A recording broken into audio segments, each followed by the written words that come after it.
Bismillahirrahmanirrahim. Assalamualaikum warahmatullahi wabarakatuh. Sahabat kabar Islam, saudara ikhwan fillah dimanapun anda berada, semoga tetap dalam lindungan Allah subhanahu wa ta'ala. Allah jaga iman Islam kita hingga ajal tiba, harapan wafat dalam keadaan husnul khatimah, amin ya Allah ya rabbal alamin. Alhamdulillah wa syukru ala ni'amillah. Sahabat saudara ikhwan fillah, kembali bertambah lagi saudara kita dalam keimanan keislaman, penyembah Allah subhanahu wa ta'ala, bertauhid kepada Allah subhanahu wa ta'ala. Yani kini dari luar negeri kembali ya, seorang Bang Gabriel atau Bang Jibril. Dia menyebutkan bagaimana dia bisa meluk agama Islam yang dulunya dia non muslim. Nah saudara ikhwan fillah, sebelum kita melanjutkan untuk menanggapinya, mengomentarinya, mari kita dengarkan pengakuan dari seorang mualaf terbaru kita ya, saudara se-Islam, seiman kita. Silakan. Assalamualaikum. This is Jibril from Jibril's Art. I've been Muslim since 2002. I would say what led up to the moments I contemplated a higher reality, would be in my teens. I kind of grew up around a lot of gang violence, so seeing people value life, seeing people not value life, and seeing the ability someone can do to take a life, right? Really had me question the meaning of life, what is all this about, So, in my teenage years, I was struck with that reflection, what is this life about, what comes after, when I die, is this block that I grew up on, or this neighborhood that I grew up on, is God gonna ask us about that, is he gonna ask us what side of town we grew up on, or what street we grew up on? So I really had to sat back and and thought about what comes next, and really that's when I pursued trying to find Allah, So after that point, it was just a process of me trying to find God.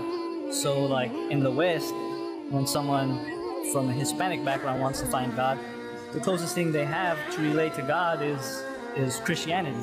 So most people just turn to Christianity. It's it's the accepted religion, So it's so I went through that whole phase and still searching, but reading the Bible for myself, I would go to Bible studies, but then they would always try to gear you around the difficult questions, and the contradictions that I found by just reading the Bible myself, So then it was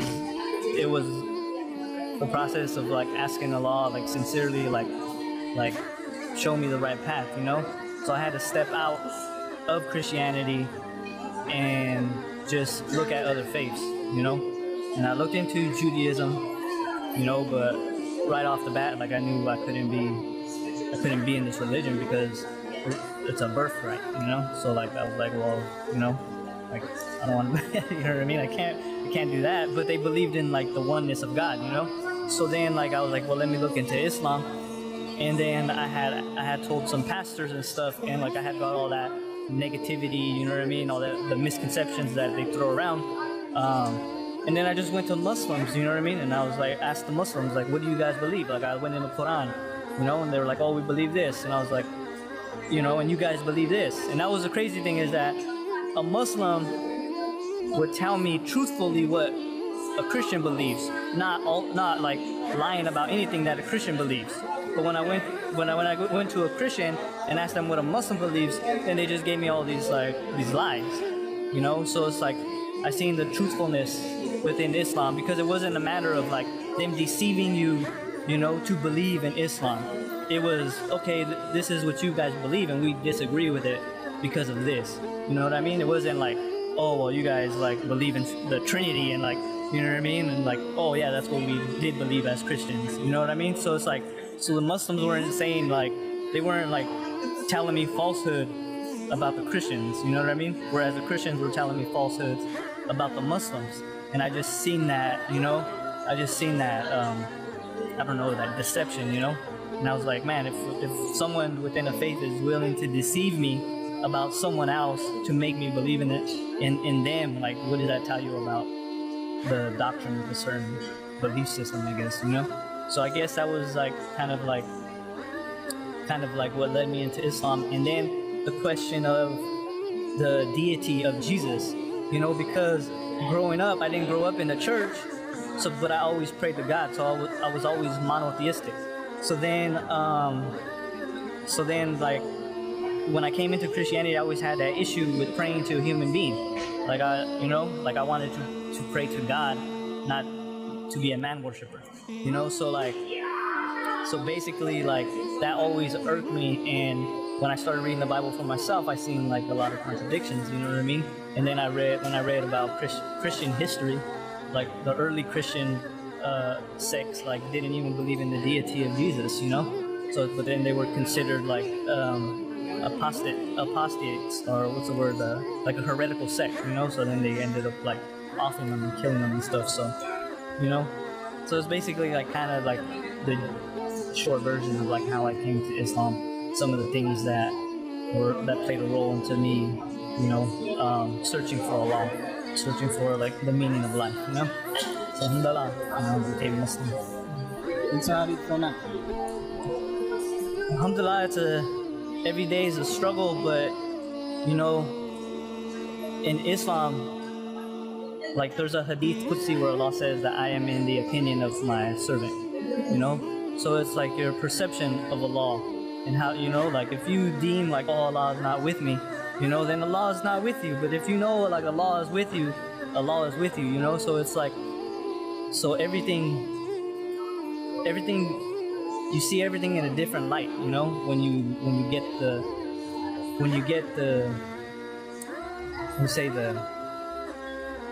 ilm that you need, you know, like, you see things for what they are, you know.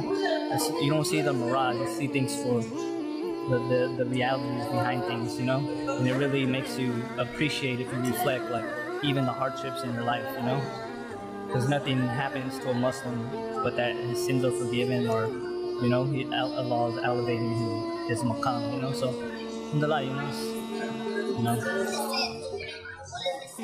that's all I can say is alhamdulillah.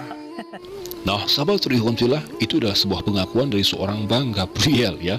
Jadi dia mengaku masuk Islam itu sejak tahun 2002, tetapi baru dengar atau baru mempublikasikannya waktu-waktu ini.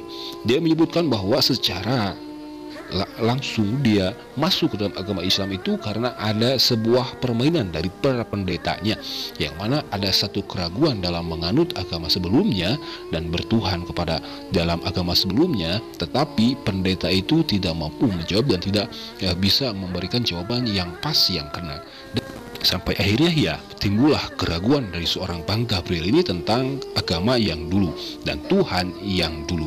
Sahabat ikhwan fillah, sebagaimana yang kita dengarkan dari Bang Gabriel tersebut, bahwa ternyata pendeta itu tidak memberikan kejujuran yang pasti. Jadi secara lurus garis besarnya kami bisa menangkap apa yang dikatakan oleh Bang Gabriel ini. Dia merasa ditipu atau dibohongi oleh para pendetanya. Terlebih ketika Bang Gabriel ini menanyakan kondisi muslim atau sikap atau agama Islam kepada para pendetanya. Tetapi para pendeta yang ada hanya menjelek-jelekan muslim, hanya menjelek-jelekan agama Islam, berbicara tidak dengan faktanya. Mungkin saja para pendeta mengatakan Islam itu jelek, Islam itu jahat, orang Islam itu tidak baik, karena para pendeta itu melihat Islam atau oknum-oknum Islam yang buruknya saja. Padahal sahabat ikhwan fillah, setelah yang dialami oleh Bang Gabriel ini, ketika Bang Gabriel langsung menanyakan kepada seorang muslim, dia memberikan jawaban yang pas. Dia bisa melihat fakta yang terjadi, fakta yang ada terhadap agama Islam, terhadap orang-orang Islam. Dan dikesimpulankan oleh Bang Gabriel ini, ternyata Islam tidak seperti apa yang dikatakan oleh para pendeta itu.